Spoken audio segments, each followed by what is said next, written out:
Richard Wizardry here. Today at lunch, a friend brought up gold and silver being sold on TV and stuff, and never trust wanting to buy it all or anything like that. I grew up in the business. My uncle and father wrote gold coins of the world and paper money of the United States.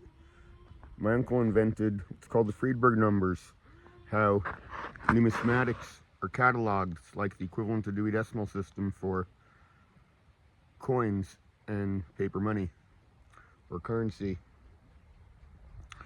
And one of the things my dad taught was to never buy numismatic coins as an investment. You're buying them because you like them. And there's a lot of these places online that are selling coins and gold and silver as investments. And you got to be super careful, because a lot of these places, if you're seeing a TV ad and you're seeing a celebrity hawking this shit, they're probably a ripoff. If they're telling you they're going to go give you so many thousands of free gold and silver and maybe a safe, they're probably a ripoff. There's like a 2% markup in the gold and silver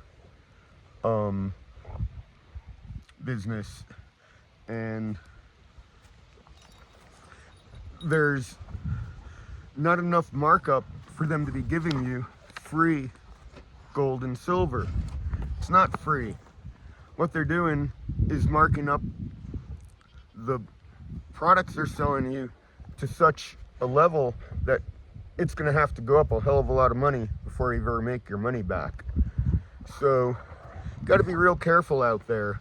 And if you are going to buy numismatics for an investment, you better look at what's called like the gray sheets and really learn about it before you do, because a lot of times you're seeing these people that aren't even numismatists and they're really guessing. And when you're going to go buy numismatics, one of the things my dad taught me was really you don't want to buy anything MS63, MX65 above that. You're going to do good at that level as an investment. But again, you got to go ahead and research out any numismatics if you're going to make them part of a investment portfolio. My dad owned the most valuable coin of American history called the Brasher doubloon.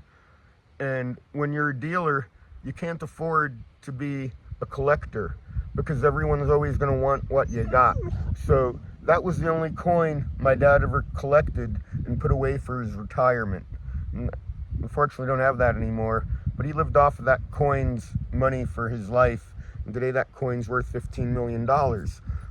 But that's an unusual thing for people to be able to invest in. But there's still numismatics that are good, but you want to make that only a small part of anything you do. But one of the most overlooked things are pennies, copper pennies, and I pull them out of circulation all the time. This roll I got last year out of circulation. But I'm an artist and I make stuff with copper pennies, and I can braze them with silver, and then I make things like this copper rose, and I use the copper pennies as leaves and I braze them. That copper rose was the first one I made, and there's like a couple ounces of silver solder in it, but I've gotten a lot better at making them. And I make copper roses from recycled copper pipes, and then I use solid electrical wire for the stems and pennies for flowers leaves. So that's what I do with collecting copper pennies. And you got to be careful if you're going to go ahead and buy precious metals out there online, and be careful of anyone who's selling you anything where they're offering you free so-called silver or gold or safes, because they got to be selling you an awful lot to be able to make up for that 1 or 2% markup that's traditionally in the business, which means if they're giving you if you think you're getting it, you're not getting it for free, and you're overpaying probably for your metals. So be real careful out there. Richard Wizardry out.